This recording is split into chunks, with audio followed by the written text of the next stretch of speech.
Hey, good afternoon. I want to begin by thanking everyone who has joined us today. We recognize how busy life is and really appreciate you taking the time to join us for this webinar. I know that people are just kind of filtering in, but I wanted to spend a few minutes to do some introductions. My name is Dr. Elizabeth Ray Shea. I'm a clinical psychologist and the co-director of the Stanford Parenting Center here in the Department of Psychiatry and Behavioral Sciences at Stanford.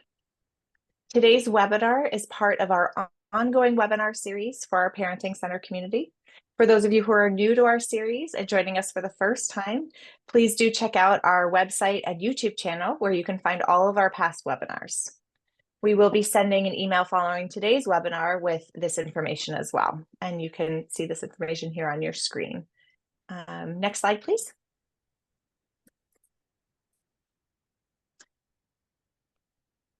In addition, we wanted to take a brief moment to just share some of the other resources that we have available to our community. For those of you who are interested, we offer a more personalized resource for those seeking some additional information. So we offer parenting consultation classes that are on a variety of different topics. You can see some of those topics listed here. These classes are offered in a small group format and designed to build on the information provided during our webinar series. They offer educational information and scientifically based tools that help to support your child or adolescent, and of course, helping to support you as their caregiver.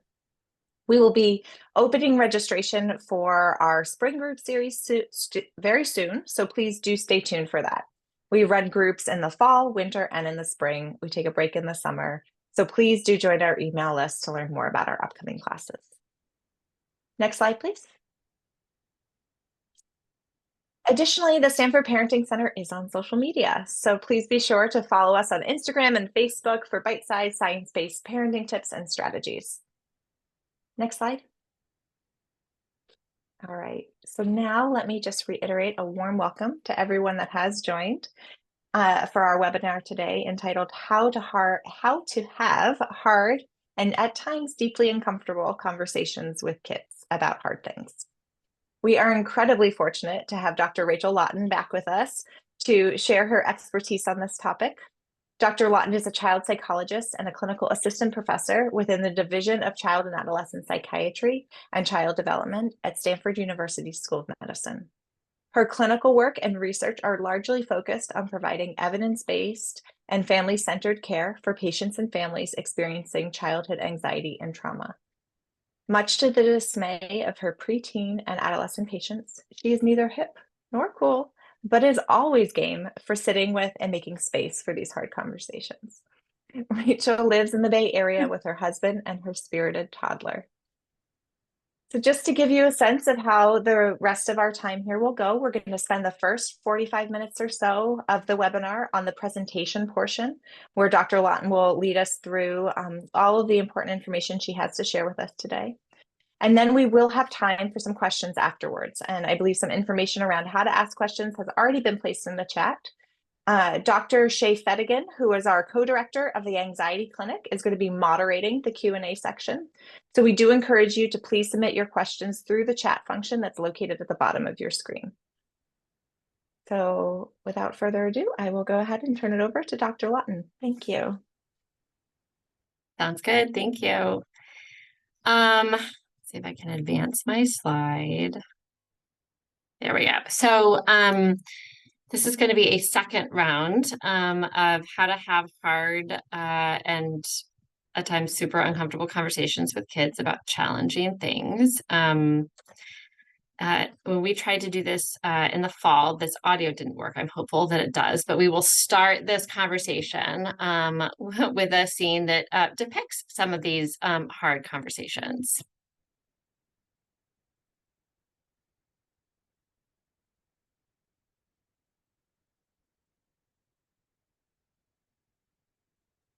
And Rachel, unfortunately, the audio is not working again. If you want to stop and reshare and click on share your audio, you can try that. That is okay. Maybe the third time will be the charm sometime in the spring. The depiction is of a challenging conversation. And we will leave it at that. Great movie though. From an agenda standpoint, we are going to talk about three core ideas, sort of why this is hard, the how can we approach these conversations so they feel less hard, and the what. So what topics can we apply this framework to? Thinking flexibly about ways to apply this to everyday life with tweens and teens. And then questions, comments, and thoughts at the end. So how to have hard conversations. Before we start, think of a conversation that you recently had with your child, teen, tween, that made you uncomfortable. And there are an infinite number of topics that can fulfill this role, including but not limited to all the sensitive topics that we as adults often shy away from. So money, politics, sex, suicide, cannabis, alcohol, cutting, current events, gender, death, consent, racism, sexuality. All of those things are often topics that adults aren't 100% comfortable with. Adding in a tween or teen to the mix typically makes that comfort a little bit harder to attain. Why is this so hard? What about these conversations makes them so challenging? So the first one is you care. If we don't care about things, we tend to worry about them less. You care about the topic and you care about the child involved, and that's going to make the stakes feel like they could be really hard or in fact high, or they are in fact really high. The third one, which is the one I think that probably is the driver for a lot of this is hard because we have no template for how to have these conversations. These are typically sensitive topics that have a legacy of secrecy. In the parenting world, one of the things that we like to think about is, when we start out as parents, the only way that we know how to parent, what's familiar to us, is how we were parented ourselves. And oftentimes our parents and our parents' parents weren't having these conversations. And so for a lot of families, there is no template for how to talk about money or suicide or gender or sex. And so you're sort of starting from square one without a template, without any kind of instruction manual, which makes it challenging. So what do we do? The secret is in the scaffolding. So bear with me for a little bit. I'm leaning into metaphors often, and I think this one works, but it's going to take a little bit of explanation. When we say scaffolding, we think about the scaffolding that you see on this picture that is used while architects and construction workers and plumbers all build the house. The house is the angle, right? That's the outcome. The house is what keeps people safe. The house is the conversation. We want kids and parents to have these hard conversations. And sometimes we need a little bit of support to facilitate that, to make them safe. So the secret is in scaffolding the conversation, providing safety and security, and allowing it to happen. How do we do that? So our first goal is to reduce parent and child anxiety about hard conversations through strategies that, one, reduce uncertainty, two, increase predictability, three, increase structure. You'll notice that each of these three things by themselves typically reduce anxiety. The second goal is to increase confidence about navigating these hard conversations through strategies that reduce the intensity of emotion. Big, intense emotions have their place and are unavoidable, and we don't necessarily need to sit in that intensity. Providing language and dialogue and step-by-step responses for parents. That dialogue, language, those step-by-step responses reduces uncertainty, increases predictability for both the child and the teen involved, and increase structure. And create space for big feelings and allow them to exist and recognize they exist, but limiting the degree by which they're going to actually impact our behavior as parents. So there are 4 core components that families often find helpful when we're starting out on hard conversations or any conversations. So the first one is we're going to aim for affect. We're going to aim for the emotion. We're going to lean into discomfort. We're going to sit in it, actually. We're going to anchor ourselves in values, not in emotion. And we're going to listen. Those 4 pieces help to provide a template, not only for approaching these conversations, but actually navigating them once they've started. And we're going to go through each of these one by one. So aiming for affect. At the start of each of these different features, we're going to go through a little vignette that will hopefully feel familiar for those of you that have tweens or teens, and then use that as the example.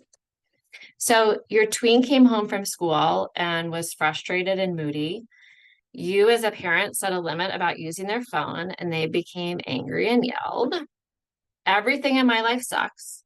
I just want to kill myself. Everyone would be better off if I wasn't here anyway." So when you aim for the affect, what you're doing is responding to the emotion that underlies the words, not the words themselves. You're recognizing that what your teen is doing is sharing a need, sharing something that they are feeling, and they're using words to express that may not be quite as helpful or may not be quite as accurate as they hope. So we're going to have you aim for the emotion. When we respond to the words alone, as parents or as clinicians even, we often get stuck in the semantics of what they're saying instead of the message that they're trying to communicate, which is how they're feeling.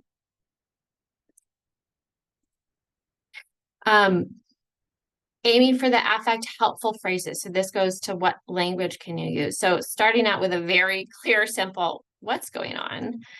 But then using a structure of when you say those words, it makes me wonder if you're feeling X, Y, or Z. Is that right? So you're acknowledging the words, but saying that the words matter less than what underlies them, what the emotion that's there. And then you're checking in. Is that right? Okay, I wonder if what you're telling me is that you're feeling really frustrated right now, really angry. Is that right? Or, wow, sounds like you're feeling really pissed. Tell me more about that. When your kid comes home angry and upset, there are so many factors that could contribute to that and that are going to come out in a specific way. And we want to make space for them. We want to open up the door for them to be able to step into that conversation without pushing. The second piece after aiming for the affect is we want you to lean into discomfort. So the vignette, you're in the car with your teen driving to school, and she starts to talk about a friend who recently came out as trans. You try to ask her questions about her friend and how this has impacted, if it has, their friendship. And your daughter rolls her eyes and says, "Oh my God, Mom, you know nothing. This is so awkward. Don't try to talk about stuff that you don't understand." How do you respond? So in that moment, we don't know what your teen is feeling, but it could be anywhere from embarrassment to shame, frustration, anger. We're going to observe it, but we're going to observe it gently. We want to show your teen that the feelings are distressing, but actually not harmful. When you name those feelings, when you observe them, you validate them. I get it. I see you and I see how you're feeling. And when you continue, you don't stop the conversation, you don't get out of the car, you don't change the subject. When you continue, you show them that you can tolerate your own distress in the moment, even if your heart is racing fast, and their distress. We really want you to lean into and sit with that discomfort. Really grounding yourself in the idea that this is uncomfortable, but not harmful, and actually pretty important. If they want to roll their eyes, sigh, shrug, discontinue eye contact, all of that is okay. Helpful phrases. You know what? I get it. You're 1,000% right. You're going to own it. I'm anxious and this feels awkward, but I'm okay. So there, what you're telling your child is I can hold both of those at the same time. I can feel really uncomfortable, but being uncomfortable doesn't mean that I'm not okay. When you want to have this conversation, I'm here for it. I know this feels uncomfortable. I get it. I'm okay with that because I also know that it's temporary. This is really important. Or I get it. This is the last thing that you want to talk about right now. But I'm okay with that. And I want you to be okay with it too. When we lean into discomfort, not only are you building your own ability to tolerate that distress, but you're modeling for your child that they can tolerate it also. Number 3, we want to anchor ourselves in values, not emotion. So vignette, you discover that your daughter bought edibles from a friend at school and you found them in her backpack. You're angry, disappointed, and you bring the backpack up to her room to confront her. If we let our emotion guide that behavior, we're feeling angry, the behavior, we're going to yell, we're going to have consequences. In that moment, we sort of have 2 options. We can let our choices or behavior be guided by the emotion, which is what most of us do, like 95% of the time, for better or for worse. Or we can make a choice to recognize that the feeling is there, but make an intentional decision to let our values as a parent, a person, a human, guide our choices. So that choice can be emotion guided or values guided. When we make an emotion guided choice, that choice typically allows us to engage in behavior that attempts to avoid emotional distress. So we might yell and leave. That strategy works short term, but ultimately increases anxiety, frustration, anger in the long term. Values guided choices, on the other hand, acknowledge that the emotion is present, but also acknowledges that just because it's present doesn't mean that it needs to guide what we do. We can recognize that we feel really angry and simultaneously also think, you know what? I have other choices here other than yelling. So in that moment, we want to consider the behavior, our behavior. I yelled at my daughter. I dumped the contents of her backpack all over the floor and embarrassed her in front of her friend. We want to ask if that behavior is truthfully consistent with my values. Nope. And if not, A, like what are my values as a parent? And B, what behavior would be more consistent? Well, our family values trusting and open relationships. The behavior that would be concordant with that would be asking questions, trying to understand how and why this happened. Number 4 of those 3 sort of core features, we've got to listen. And out of the 4 of those, I think this is one of the hardest ones to do as a parent for a range of different reasons. So when we're talking with kids about hard things, or we're talking with kids who bring in a lot of emotion, our impulse is often to be sort of a trampoline. If you imagine yourself and your child on a trampoline and they jump and they come down, what happens to us? We pop up. And so you end up ping-ponging, you transfer that reactivity. So both people are bouncing all around. Instead of being a trampoline, we could be a foam pit. Instead of having your child jump and have you spring up, we cannot react or react in a different way. So the beauty behind a foam pit metaphor is it's not that the foam isn't doing anything. It's that it's doing something very different. It's providing structured, stable, gentle support that doesn't spring back. It protects the child while also encouraging them to get up and do it again. This is a choice that doesn't sometimes feel like a choice, but as a parent, it is a choice that we can decide whether we want to get on that trampoline with them or if we want to be a foam pit. How do we do that? Well, when they lead the conversation, our impulse is to jump in and fix it. Why? Well, we want to fix it to make them feel better, absolutely. But we also want to fix it to make us feel better. So not only do parent and child emotions often mirror each other, but having a child be in distress drives a huge amount of distress for us as parents. When they are distressed, we are distressed. And so while, yes, sometimes we want to fix it to make them feel better, there is a part of that that's fixing it so we relieve that distress ourselves. So we want to jump in, we want to give advice. Instead, what would it be like to ask them at the outset, do you want advice or do you want to vent? Giving them the choice of asking, do you want me to tell you what I think as mom? Or do you want me to just listen? And then respond accordingly.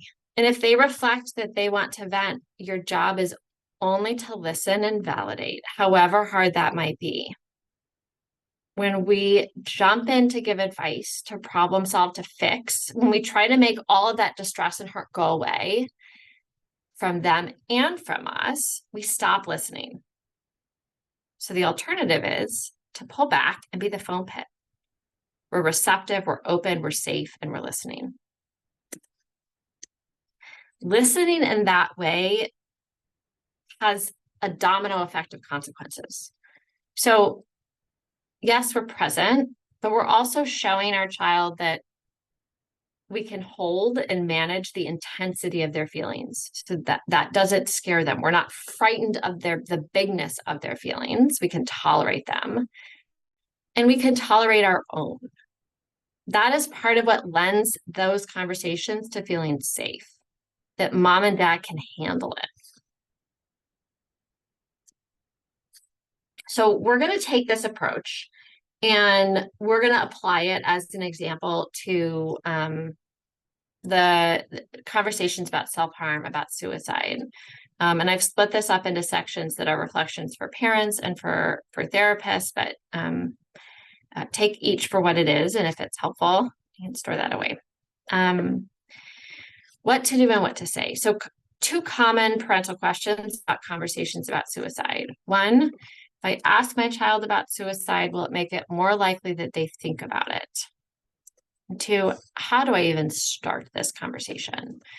So that is the number one fear. If I talk about, ask about, or even use the word suicide with my child, it'll somehow plant the idea and they'll think about it more or they'll act on it.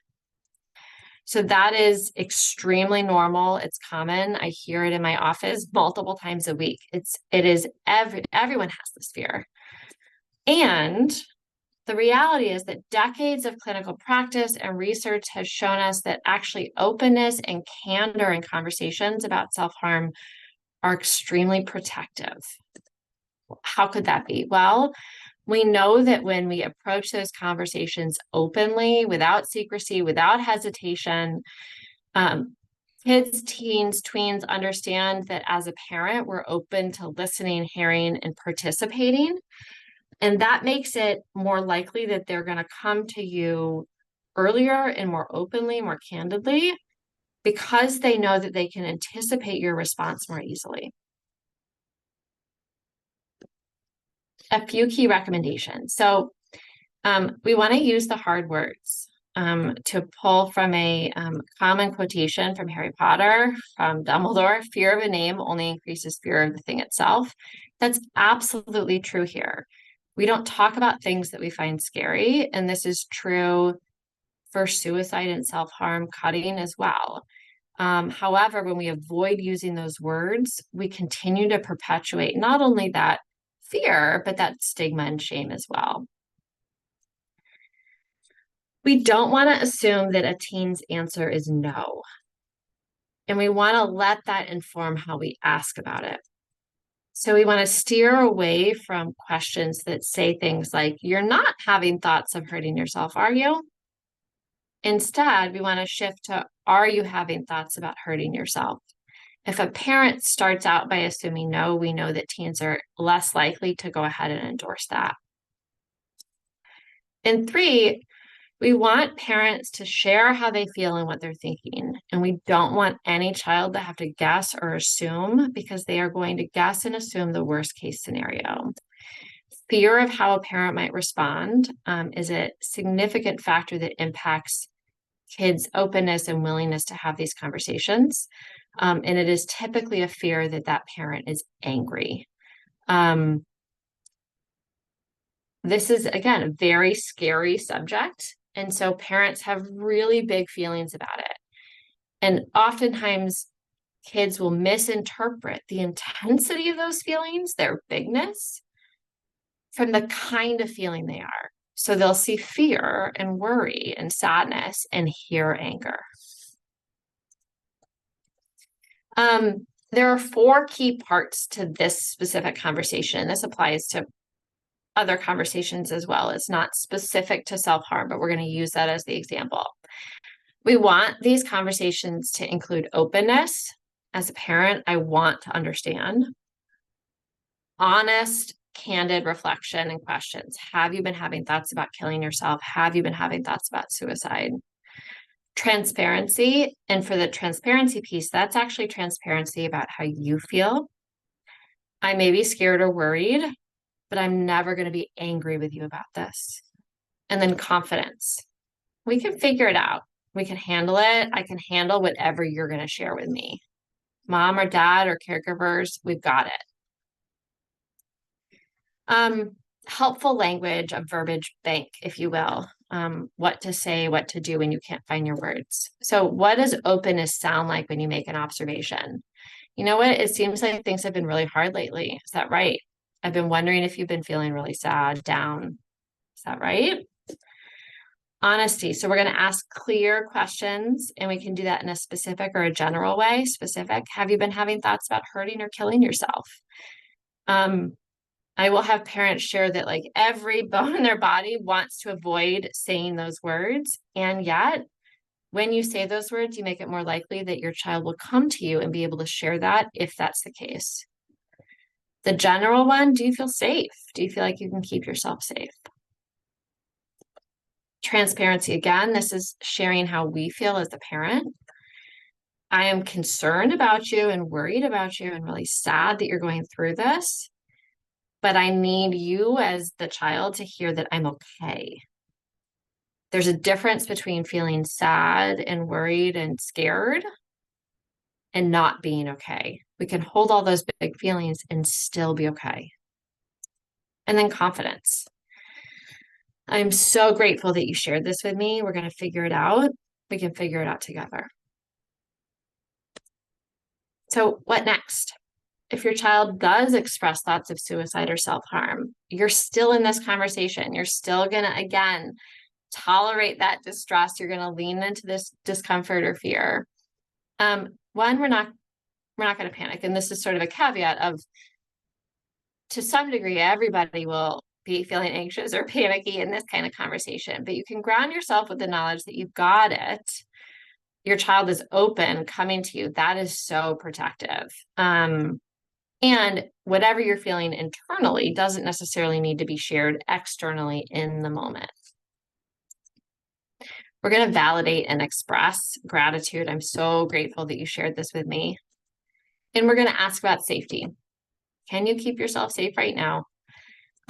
If they say yes, then we lean into coping skills, grounding strategies, harm reduction, therapy engagement. That is the meat of a lot of therapy. I feel safe and I have these thoughts that won't go away. If they say no, it's much more clear cut. We're going to do a recommend evaluation with a therapist, mobile crisis unit, or in the ED. Why is this particularly relevant for mom and dad? Well, at the end of the day, we want you to be able to be mom and dad. We want you to own that identity fully. And if you're also stepping into an identity of a therapist, you cannot be a full mom or dad. And so the basis behind that is really that the goal for these conversations is not to fix the problem. It's really to understand if there's a problem to fix and what that is, so you can help connect that child to resources and support. Most children, teens, and adults who have thoughts about self-harm are actually safe and don't want to kill themselves. Those thoughts reflect intensity of emotions that they're experiencing in the moment. So a couple of reflections for therapists. Navigating, facilitating, being present during these conversations with parents and families is by itself therapeutic. Think of it sort of like an exposure. The therapeutic power comes from these conversations as a result of modeling openness, hope, regulation of both ourselves as the provider and families, and transparency. When we say modeling open conversation, we're going to talk openly and candidly about self-harm, and we're going to use the accurate words. And I will often say at the outset of sessions, when we know that this is something that we're going to talk about, I will be using these words. And then I will explain why. Why is it that important that I use the word suicide? Why is it important that I not avoid it and use other words instead? We're going to observe and reflect parent emotion and create opportunities to challenge expectations that the child might have. I typically give kids some flexibility about how they'd like these conversations to go. And I almost always meet with tweens and teens by themselves. But when it comes to sharing these thoughts with parents and caregivers, I'm flexible. The end result is that parents need to know, and that conversation can be therapeutic, but how it's therapeutic has to depend on the child. So we might have it all together where the child might share. We might have it all together where I might share for the child, or I might talk with parents alone, discuss it, and then invite the child back in to go over it. That is going to be entirely child and potentially parent dependent. Once we're together, we really want to give parents an opportunity to reflect on how they feel. This is really hard. This is really challenging. This makes me really scared.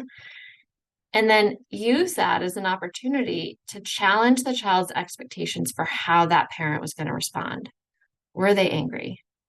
Did they yell? Did they storm out? Did they immediately call for an ambulance? You begin to gently observe those cognitive distortions that are there and challenge them. And for scaffold, scaffold, scaffold. So we really want to create opportunities for scripting, offering and testing language that feels authentic for kids and parents. What if it's too hard? So what if there's a family in your office and getting those words out is too hard? We need to have the conversation and we can't because the affect that goes with those words is too big. Well, that's a time when I might suggest using code words. So there are times when it's too challenging for a teen or parent to ask or talk directly about self-harm. And in that case, we would suggest as an interim step using a proxy or a code word that facilitates communication during periods of stress by using a common, unemotional word that's going to act as sort of a red flag signal for parents or guardians.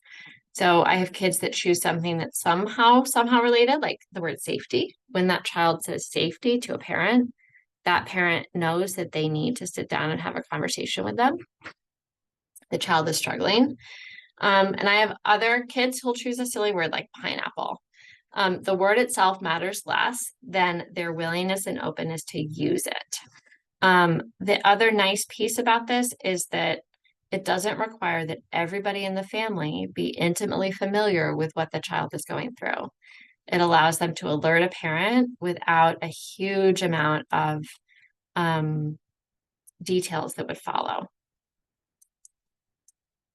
The same approach that was utilized to scaffold that conversation about self-harm can be applied to other challenging or sensitive subjects when it's led by a couple different factors. So the first would be openness and curiosity. So you've been spending a lot of time in your room by yourself lately. What's going on? honesty and transparency. Again, when we talk about honesty, we're talking about using the right words, asking straightforward, clear questions. And transparency, how are you as mom and dad feeling? I wanted to let you know that I'm worried. Can we talk about it? Confidence and hope. This will be okay. And then kindness and love. Nothing can change about how I feel about you. I think sometimes as parents, I can feel as if like, yeah, maybe we like praise our kids a little bit too much. Um, and for something like this, that kind of reminder of like unconditional love and acceptance, there's no limit to that. The kids can get an unending amount of it and it will always be beneficial. And particularly in this instance, the reminder that yes, I love you unconditionally. And no matter what you say, it's not going to change that. Again, helps address those worries that kids have about bringing these things to the table and their grown-ups' ability to tolerate the bigness of those feelings. That is all I had. And we've got some time for questions, thoughts, concerns, musings. Thank you so much, Rachel, for all of you who have joined. My name is Dr. Shea Fedigan. I am a clinical psychologist here at Stanford and work alongside the fantastic Dr. Lawton, and I co-direct our anxiety and pediatric traumatic stress clinic here. Thank you, Dr. Lawton, for such a wonderful presentation. Also with such concrete phrasing and steps and ideas for caregivers to be able to provide. I know finding language in those moments is extremely hard. It's hard even when we don't have large emotions involved, and then when the emotion is higher. Well, I think one of the first questions that came up, and I just want to encourage everyone to continue to put questions in the chat, and I'll be moderating and facilitating them through for Dr. Lawton to answer now. So I think one of the things that a theme that has been coming up in some of the questions was, do you have any tips or strategies on how to try to stay calm when my child brings up these topics? Like, this is really hard, brings up things for parents. How do they fake it? How do they cope? Yeah, so there's two sets of answers there. Great question. And that's actually, that doesn't just apply to parents. Therapists, psychologists, we're human too. And so we often have big feelings in those moments also. We care about patients, we care about families, and any discussion about hard things like this, there's going to be emotion in it regardless. And so I think one of the things that we want parents to lean into is the idea that feeling distress and discomfort and fear is uncomfortable, but it's not unsafe. And so we can feel those big feelings and make an intentional choice to sit in it and continue the conversation. That distress doesn't mean unsafe, even though like every cell in your brain and body is going to be saying, this is really dangerous, this is really unsafe. That's just not the reality with anxiety. It feels unsafe and it feels dangerous, but you're sitting in the car talking with a kid who's got a really big concern. That is going to be hard as a parent, but it's not unsafe. And so in that moment, one of the things I often have parents think about is really challenging that feeling by just a simple question of, am I safe? Right now, in this moment, am I safe? If you're in the car, you're at the house, you're at the dinner table, you're taking a walk, unless there are extraordinary circumstances, most of the time that answer is going to be, yes, I'm safe. This is uncomfortable, but it's not unsafe. So that's the first piece. The second piece is we know that in moments where affect and emotion get really high, one of the things that we have kids and parents and families do is lean into mindfulness. So really ground yourself in something that's happening around you. And whether that's if you are a music person, auditory person, or a visual person, we want you to take notice of something that's around you. I will, for the kids that I work with, you will often use colors to ground. So your favorite color is green. You're going to find 3 things around you that's green. There's no magic in the activity other than the fact that when you focus your attention on the things that are around you in the present, it's often enough to short circuit some of the intensity of that worry, because you can't do both at the same time. You can't think about danger and look for things in your surroundings that are specific and goal directed at the same time. So you're going to ground yourself with something visual, something auditory that you're listening to, music. And you're going to ask yourself, you're not going to tell yourself that you're safe. You're going to ask yourself, am I safe? So that you can challenge that belief that somehow this distress means that you're not. Thank you so much, Dr. Lawton. I think kind of going along with that, another theme we're seeing is, what if the caregiver feels they mess up in the conversation? How do they bring that back up? Do they bring it back up? Or do they just move on if they don't have the right words? So totally. And again, like, this is not something that's unique to parents. Like, we all do this. I think one of the beautiful things about mess ups, mistakes, in therapy lingo, we would call it a rupture. Like, yeah, those are important, and it's really important to recognize that and to own it. But the piece that's actually more critical is the repair that happens afterwards. I think showing our humanity as therapists and as parents is really valuable for a whole host of reasons. But number one is, when we own the mistakes that we make with our kids, we give them a template for how they can own their mistakes also. When we acknowledge and admit our mess ups, we make it okay for them to acknowledge and admit their mess ups also. Often kids have an impression that they are walking a very fine line and they have no room for error, when the reality is, like, grown-ups mess up all the time. And creating an expectation that that's actually the standard for everybody, and that when it happens, we talk about it openly, we own our mistakes, like, that is totally on me, this is something that I am dealing with, this was my fault. Sets a really important standard, that it's a skill that is important in families, but actually developmentally even more important as that child begins to age and go through their own social and interpersonal challenges as well. In terms of not having the right words, there's nothing wrong with not having the right words. And I think that there can be sometimes an urgency to find them, when the reality is, telling a teen or a tween, this is really important to me and I don't know how to say it, that by itself is saying something. It's saying that this is important to me, you're important to me, and I want to figure out a way to do it, but I can't, and I don't know how.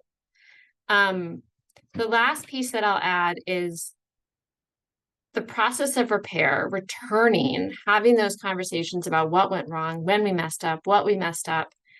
It provides a really nice opportunity to elicit from your teen, like, what could I have done to make this better? And when you invite them to co-construct these conversations, it gives them control, it gives them power, it recognizes their independence and autonomy in a way that kids appreciate it the same way adults do. And so inviting them, asking, like, I totally missed the mark there, like, that is on me, but I actually don't know what to do to make this better. Like, what could I have said that would be different? And it may be that the first time you have that conversation, your teen says, nothing, you're horrible, I'm never going to have this conversation with you again. That's okay. That reflects the emotion right now in the moment. It doesn't mean that it is a forever feeling. And what you've shown them, again, is that you can hold it and tolerate those feelings. Thank you. A little bit more of going back, it sounds like there's this one other theme and come some of the questions, and I encourage each participant to continue putting questions in.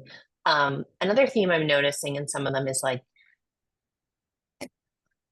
how do you even start attempting to talk to children about hard topics? Like, what are the most common barriers you see and any kind of strategies you recommend?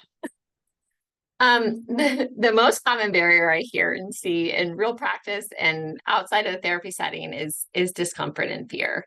And the discomfort and fear sort of goes in two ways. The first one is fear of what that will cause my child to do. So that could be the case of anything from suicide to cutting to drugs and alcohol to sex. Somehow this, a little bit of like magical thinking that if I say this word to my 15-year-old, they will somehow go and do that thing, which is a totally understandable worry. And that, as a parent, that's where most of our heads will go at first. And like the data shows that that's just not the case, that kids and teens are already aware of and mindful and knowledgeable about all of these things from a shockingly early age. And the word itself is just a word. Like maybe think about thoughts. A thought is a thought. It doesn't mean anything. A word is just a word. And so if we remember that the word by itself is just a way to communicate, that by using those words, we show our kids that we're open to it, that like we may be dying inside a little bit, but we're open to it and we can manage it and have those hard conversations, then that discomfort will begin to ease over time. So the first barrier I would say is fear about what it might cause them to do. The second barrier is just like intensity of the distress that we feel ourselves. Like, this is really awkward. And I feel really uncomfortable having this conversation. And in that moment, I would go back to that idea of we can let those emotions guide what we're doing, or we can let our values. If your value is that I don't want to talk with my child about sex or sexuality or gender because of X, Y, or Z, then great. But if your value is I want to have an open, trusting, and candid relationship with my child and have them feel like they can come to me with worries about these kinds of things, then I'm going to let that anchor me and guide me despite the distress that I feel in the moment, with the knowledge that when you do that, distress is not permanent. There's only a certain amount of distress that our body can take for a certain period of time, and then it starts to drop. So you're not committing to 45 minutes of pure awkwardness and uncomfortable panic. You're committing to a temporary state of anxiety for a long-term gain.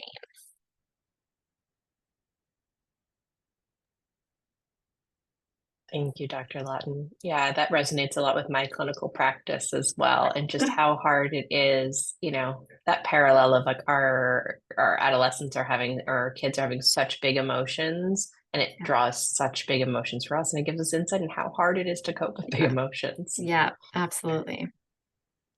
We have a question here also around kind of a younger child, an 8-year-old, where when kind of difficult topics are brought up by the caregivers, the child might say something back that is a little like paradoxical of like, well, I want to be violent, or I want to harm myself. And it sounds like the caregiver in this question is really recognizing that like outside of these pieces, he's really kind and caring, no violent or aggressive behaviors. Kind of how might a parent think about that, or even consider how they might respond to something when they're getting those types of responses when they approach a difficult conversation with a young child? Yeah, so absolutely. And there's a couple different factors where we often see that coming into play. The first is having responses like that typically elicits a big response from families and from parents. And so to some degree, that response may be a big response from a parent, may be reinforcing those questions if they see the parent react. The other time we often see it is it's sort of a very wise and bright deflection. I don't really feel comfortable talking about this, so I'm going to say an answer that's so outlandish that I'm going to tank the conversation because we can't get back to it. So it does function in a very tactical, avoidant way very often. In terms of how to respond to that, so however big or reactive that provocative is maybe the better word, that statement is, especially on the younger side, we would want you to, again, really ground yourself in being that foam pit. That I'm going to take it, I'm going to sit with it, I'm going to keep that child safe, but I'm not going to respond in a reactive way. So I hear you say that. And then we're going to aim for the emotion again, like, I wonder what you're feeling when you say that. I wonder if you're feeling angry when you say that.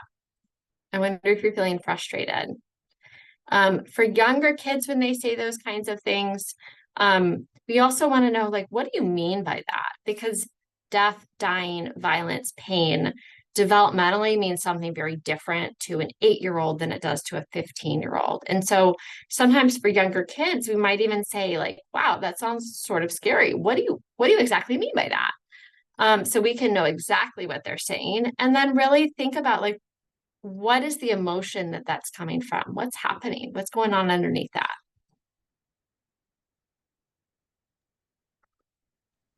And kind of Dr. Lawton, kind of jumping off of that, thank you so much for sharing that piece around kind of how when those really, really big kind of opposite statements are being said, any guidance or how you would think about a child who, when you're having the parent is having these conversations, they're seeing like, I really think that they should talk to a therapist. And the child or the teen in those moments is saying like, I don't want to, or is really resistant. Any thoughts on kind of how the caregivers might think about what those next steps? Should they take the child at their word? Should they be considering something different? Yeah, I think that that's a great question, and there's sort of a layered response. Um, I think many kids have a misconception about what therapy is, what it looks like, what it feels like. And so it is not at all uncommon that at the outset, kids are resistant or not interested. I can manage this myself. I don't want to go lie on a couch and tell someone what my dreams are.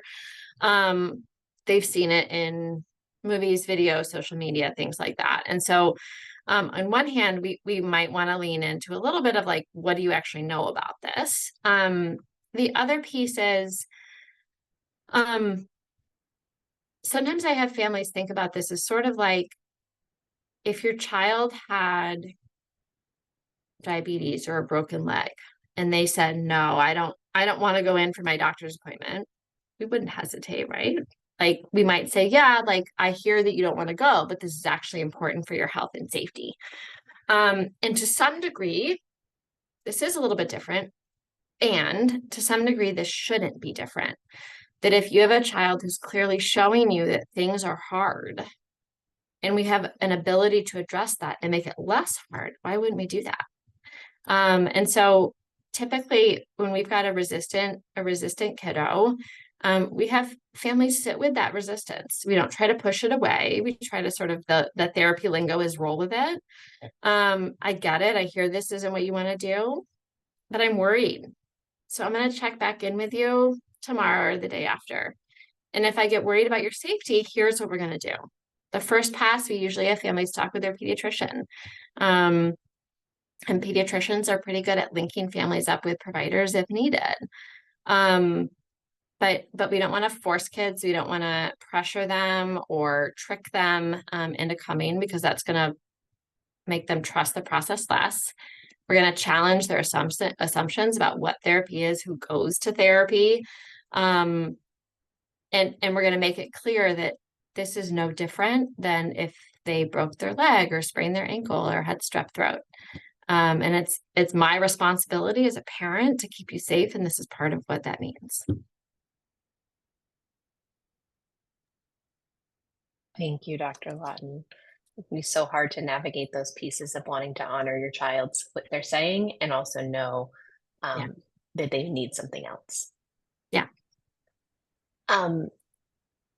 Regarding going back to your presentation, there was an example you gave around finding out if your child had purchased edibles and Yeah. parents or caregivers having this reaction, really natural reaction of kind of being like, oh my God, this is my child. I don't want this for them versus kind of the emotion coming out versus that kind of piece around their values Mhm. and trying to have like an open trusting relationship. So one participant asked kind of like any idea of kind of different phrases or actions one might do in a situation like that where you could be more in line with a value of having an open, honest, trusting relationship, but the child is doing something that does elicit this reaction.